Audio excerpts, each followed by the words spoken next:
Students, now we have to see for the continuity of the function that is defined like this, where f of x is equal to x for x less than or equal to 1 and f of x is equal to 5 when x is greater than 1.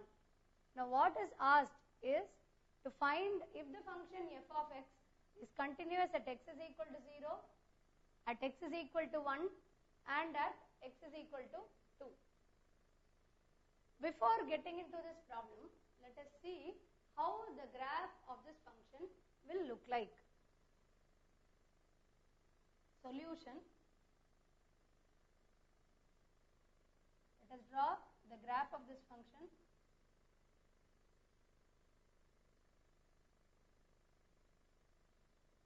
It is given that f of x is equal to x for x is less than or equal to 1. So for values of x, let us find out the values of f of x for x less than or equal to 1. So when x is equal to 0, f of x will also be equal to 0.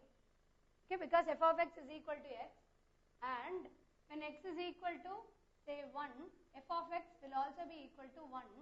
Actually, this represents the straight line y equal to x for all values of x less than or equal to 1, because the equation is nothing but f of x is equal to x, which is equivalent to y is equal to x.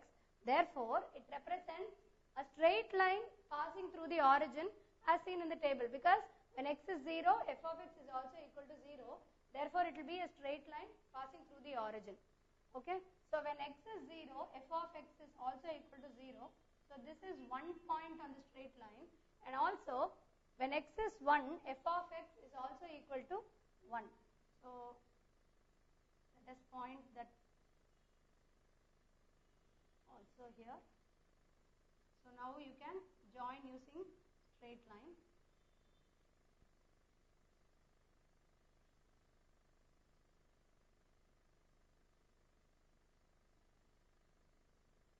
This is when x is less than or equal to 1. So only up till this, that is for all values of x less than or equal to 1 only, the function is going to take the form of a straight line, after which the nature of the function is changing.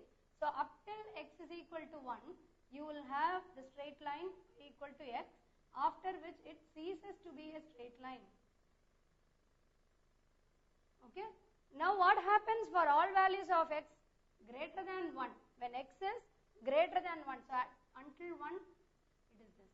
So when x is greater than 1, say for example for values of 2, 3 and so on, f of x will take the value 5. Okay. So let us extend this graph. It is going to take the value 5. Okay. So for all values greater than 1, that is for example, it will just start immediately after 1. So here we will represent by a hollow circle. From here onwards, it is going to take the path of y is equal to 5 or f of x is equal to 5. So you can see that until x is equal to 1, for all values of x less than 1, the graph is a straight line. After that, there is a clear break at x is equal to 1. What happens at x is equal to 1? Right at x is equal to 1, the value of y will also be equal to 1, whereas as soon as the value of x becomes greater than 1, that is just to the right of 1, the value of y becomes equal to 1, or the value of f of x becomes equal to 5. Okay, so that is what is shown in the graph. So you can very clearly say that for all values of x less than or equal to 1, the function will be continuous as represented by this straight line, and the function will be discontinuous at the point x is equal to 1. After x is equal to 1, the function assumes a same constant value y equal to 5. So after x is equal to 1, say for example if you take the point x is equal to 2, the function is going to be continuous with the value y is equal to 5 or f of x is equal to 5. So this is the graphical representation of the given function. Let us check for the continuity of the function at the various points that are given. Okay, the first thing is f of x is equal to x when x is less than or equal to 1, 5 when x is greater than 1. So let's write the function again. We have to check if f of x is continuous at x is equal to 0. Okay, so at x is equal to 0, which is this point, obviously the function is going to be continuous because just to the left of x and just to the right of x is equal to 0, it is going to be continuous. So let us find that mathematically. Okay, now what is the value of the function at x is equal to 0, which is nothing but f of 0. What is the value of f of 0? For all values of x less than or equal to 1, f of x is equal to x. Therefore, f of 0 is a value less than 1. Therefore, f of 0 will be equal to 0. Okay, and then we have to find the limit x tends to 0 f of x and check if the values of the function at x is equal to 0 and the limit x tends to 0 f of x is the same as f of 0. Now this is equal to limit x tends to 0. What is f of x? F of x in this case is x. Okay, see, because x is less than or equal to 1, therefore f of x takes the value x. Now as x tends to 0, what happens to this? This becomes equal to 0. Therefore you can see that these two values coincide, which means that the function is continuous at x is equal to 0. Okay, since limit x tends to 0 f of x is equal to f of 0, the function is continuous at x is equal to 0. Now let us move on to the second point, which is x is equal to 1. So to check continuity at x is equal to 1, once again we will be finding out f of 1, which is equal to f of 1. When x is equal to 1, the function takes the form f of x is equal to x. Therefore f of 1 is equal to 1 because f of x is equal to x. Therefore f of 1 is also equal to 1. Now next we have to find out the limit, that is limit as x tends to 1 f of x. Now limit as x tends to 1 f of x, we have to evaluate the left hand limit, the right hand limit, and see if the left hand limit and the right hand limit coincides. So let us first do the left hand limit. Limit x tends to, x should tend to a value which is slightly less than 1, that is it will be to the left of 1 and slightly less than 1, represented by limit x tends to 1 minus. What does x tend to 1 minus imply? It is a value which is to the left of 1 and it is less than 1, slightly less than 1, which is indicated by x less than 1 minus. Okay, f of x. This is what we are now supposed to find. So x tends to 1 minus means x is equal to 1 minus h as h tend to 0. So this is nothing but limit x tends to 1 minus. Now when x is to the left of 1, then it becomes less than 1. So when x is less than 1, the function takes the form f of x is equal to x. Therefore, in this case also, we will be writing limit x tends to 1 minus. What is f of x? F of x in this case is equal to x. So this is limit x tends to 1 minus x. So now we will write this as limit. Instead of x tends to 1 minus, we will be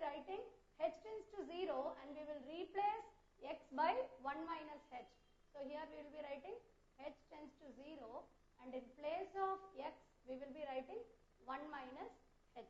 So what is this value of the limit?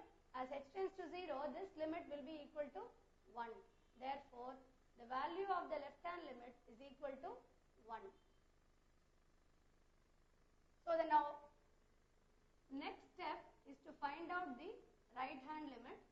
To find the right hand limit, we will be finding limit x tends to 1 plus. That is, we will be finding the limit of the function at a point x is equal to a number which is slightly more than 1, represented as 1 plus. It will be very close to 1 but more than 1. Say for example, it could be a value like 1.000001, which is very close to 1 but to the right of 1, and it is greater than 1. So what is the RHL? It is limit x tends to 1 plus f of x. 1 plus is a value greater than 1, that is to the right of 1.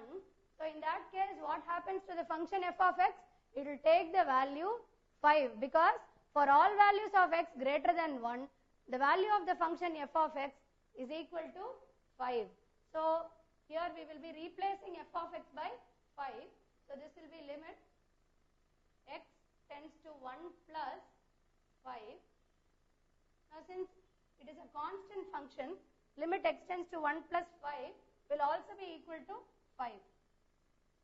Therefore, the right hand limit of the given function at x is equal to 1 is equal to 5. So you can now see that the right hand limit and the left hand limit for the function at x is equal to 1 does not coincide. They are not equal. So if the left hand limit is not equal to the right hand limit, it means that the limit of the function at the point x is equal to 1 does not exist. That is, if the left hand limit is not equal to the right hand limit, then the limit of the function at x is equal to 1 does not exist, which means that the function cannot be continuous at the point x is equal to 1, which we will write. Therefore, the function is discontinuous or not continuous at x is equal to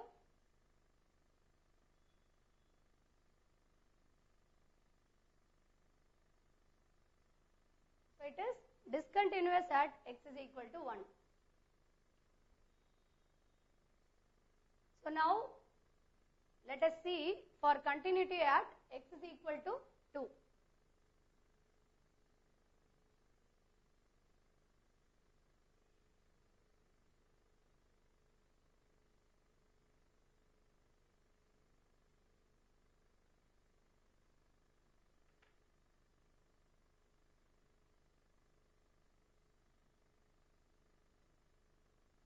Third step is to find continuity at x is equal to 2.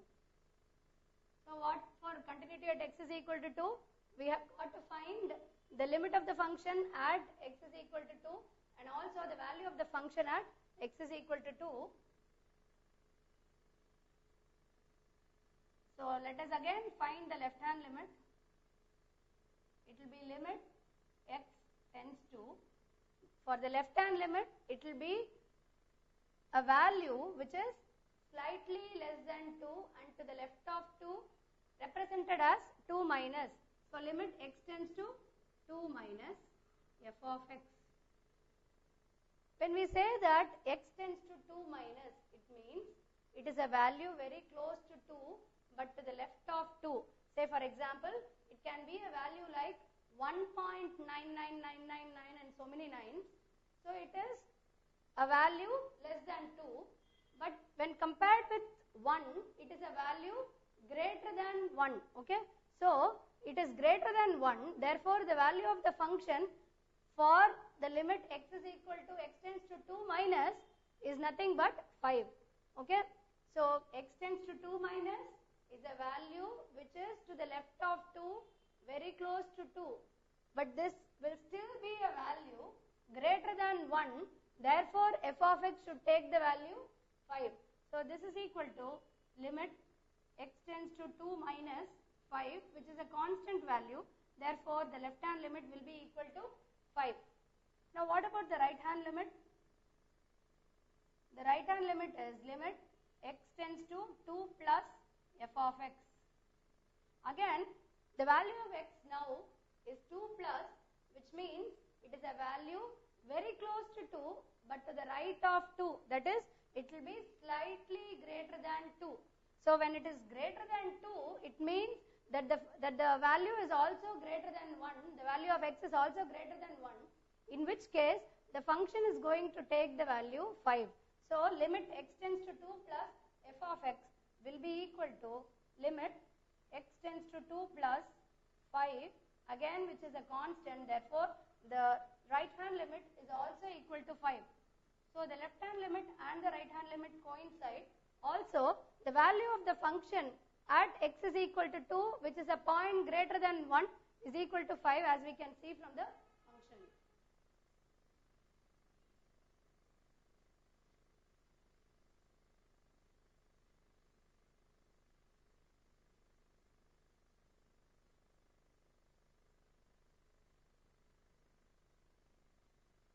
So what is f of 2?